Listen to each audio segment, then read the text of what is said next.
je puisse me prosterner devant la majesté. Il faut que tu habites ta petite fille. Donne-moi tes vertus, ton amour et ta vie. Ainsi paré, je pourrai déposer ce que j'ai à donner à la divinité. Elle ne pourra rien me refuser en voyant le vêtement de ma mère immaculée. Ave Maria, Ave Maria, Ave, Ave. Bonjour tout le monde, 35e jour. Au nom du Père, du Fils et du Saint-Esprit, Amen. Reine Immaculée, ma Mère du ciel, je viens sur tes genoux maternels comme ton enfant chéri, je m'abandonne dans tes bras et je te demande avec les soupirs les plus ardents en ce mois qui t'est consacré, la plus grande grâce qui soit, celle de me permettre de vivre dans le royaume de la divine volonté. Sainte Maman, toi qui es la reine de ce royaume, admets-moi comme ton enfant pour y vivre, qu'il ne soit plus un royaume désert, mais qu'il soit peuplé de tes enfants. Je me confie donc à toi, Reine toute-puissante, afin que tu guides mes pas dans le royaume de la divine volonté, et ma main, dans ta main maternelle, tu me guideras entièrement, afin de vivre pour toujours dans la volonté divine. Tu seras ma mère et à ce titre, je te remets ma volonté propre pour que tu me l'échanges contre la divine volonté et qu'ainsi je sois assurée de ne pas sortir de son royaume. Je te prie donc de m'éclairer pour me faire comprendre ce que signifie volonté de Dieu. Je vous salue Marie, pleine de grâce, le Seigneur est avec vous. Vous êtes bénie entre toutes les femmes, et Jésus, le fruit de vos entrailles, est béni. Sainte Marie, Mère de Dieu, priez pour nous pauvres pécheurs, maintenant et à l'heure de notre mort. Amen.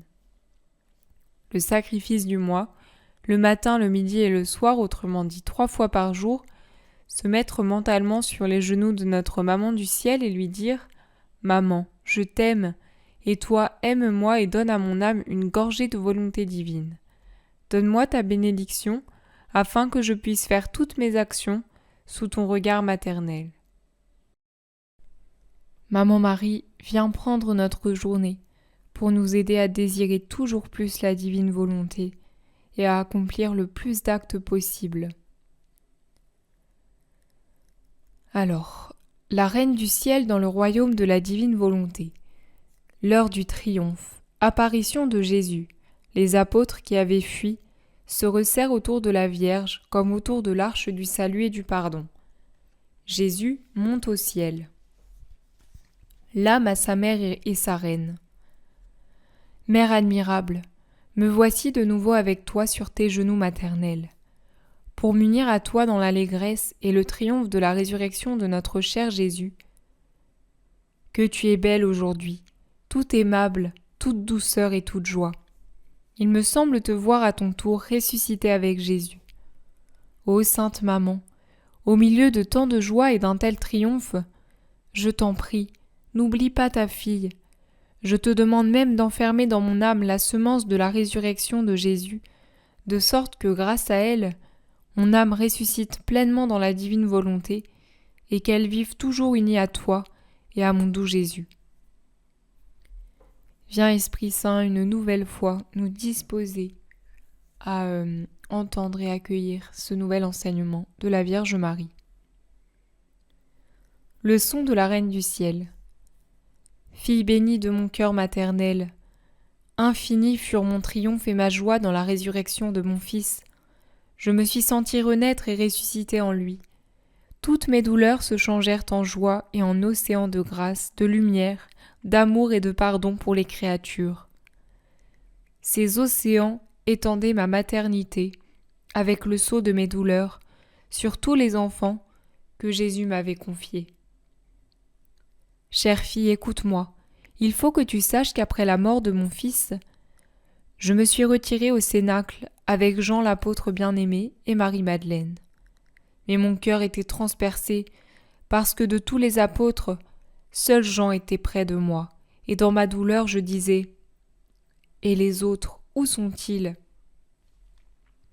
Pourtant, dès qu'ils eurent appris que Jésus était mort, touchés par une grâce particulière, les apôtres revinrent tous l'un après l'autre, bouleversés et en pleurs, m'entourant comme d'une couronne, et avec force larmes et soupirs. Ils me demandèrent pardon d'avoir si lâchement abandonné leur maître et de s'être enfuis. Je les ai accueillis maternellement dans l'arche de refuge et de salut de mon cœur, et je les ai tous assurés du pardon de mon Fils. Je les ai encouragés à ne pas craindre, leur disant que leur sort était maintenant entre mes mains, parce que Jésus me les avait tous donnés comme fils, et que moi, je les reconnaissais désormais comme tels. Ma fille bénie, tu sais que j'ai été présente à la résurrection de mon Fils, mais je n'en ai soufflé mot à personne, attendant que Jésus lui-même se manifestât ressuscité, glorieux et triomphant. La première à l'avoir vu ressuscité aura été l'heureuse Marie-Madeleine, puis les pieuses femmes. Elles vinrent toutes me trouver en me disant qu'elles avaient vu Jésus ressuscité et le tombeau vide. Je les écoutais avec assurance, je les confirmais toutes et tous dans la certitude de la résurrection. Jusqu'au soir, presque tous les apôtres le virent, et tous éprouvaient un sentiment de triomphe d'avoir été eux-mêmes les apôtres de Jésus. Quel changement d'attitude, ma fille! Ces apôtres qui s'enfuient et abandonnent leur maître, c'est l'image même de celui qui se laisse d'abord dominer par la volonté humaine, et la crainte et la peur sont alors telles que chez les apôtres qu'ils se cachent et que Pierre en arrive même à le renier. Oh, s'ils avaient été dominés par la divine volonté, jamais ils n'auraient fui leur maître.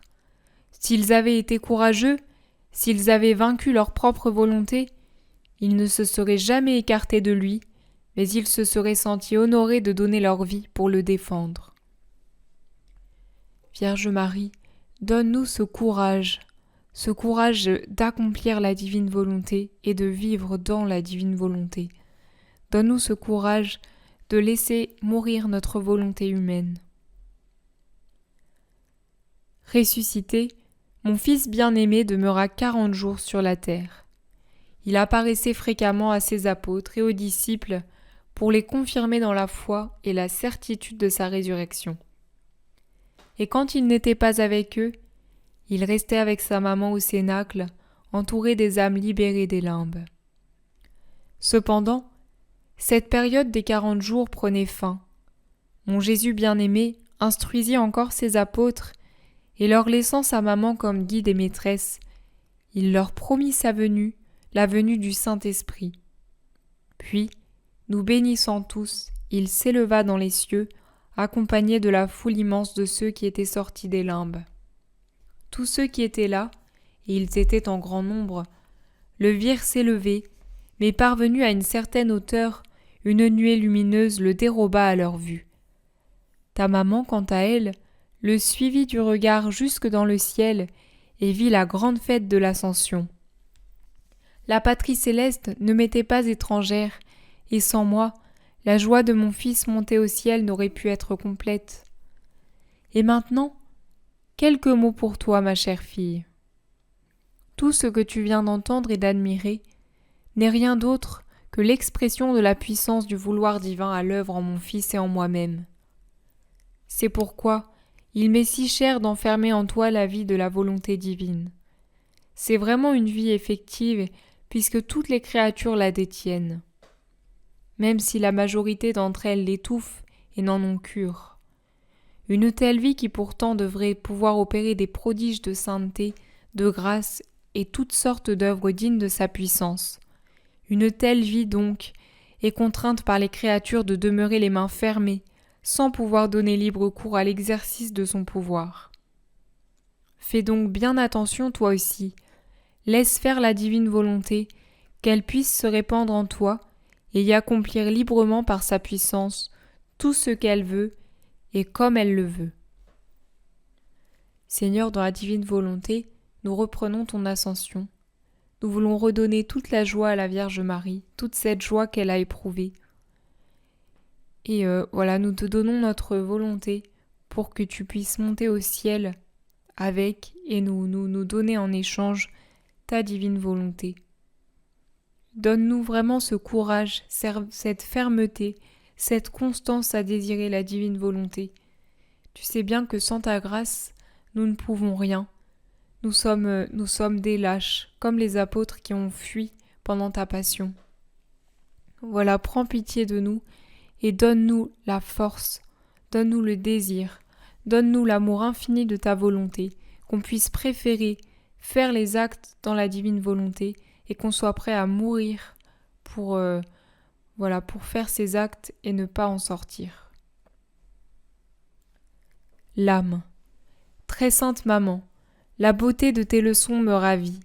Oh, que je désire donc en mon âme la vie agissante de la volonté divine. Je ne veux pas être séparée de mon Jésus, ni de toi, maman, non jamais. Mais pour en être sûre, tu dois, toi, prendre l'engagement de tenir ma volonté humaine, enfermée dans ton cœur maternel, et même si tu vois qu'il m'en coûte beaucoup, tu ne devras jamais me la redonner. C'est seulement comme cela que j'en serai sûre. Sinon, ce ne seront encore et toujours que des paroles sans les actes. Ta fille se recommande à toi, et de toi elle espère tout. Le sacrifice du jour. Aujourd'hui, pour m'honorer, tu feras 3 génuflexions en mémoire de cet instant où mon fils est monté au ciel, et tu le prieras de t'élever pareillement dans la divine volonté. Oraison jaculatoire. Maman, par ton pouvoir, triomphe dans mon âme et fais-moi demeurer dans la volonté de Dieu. Amen. Je vous remercie d'avoir prié avec moi. Je vous souhaite une très belle journée et je vous dis à demain. Soyez bénis.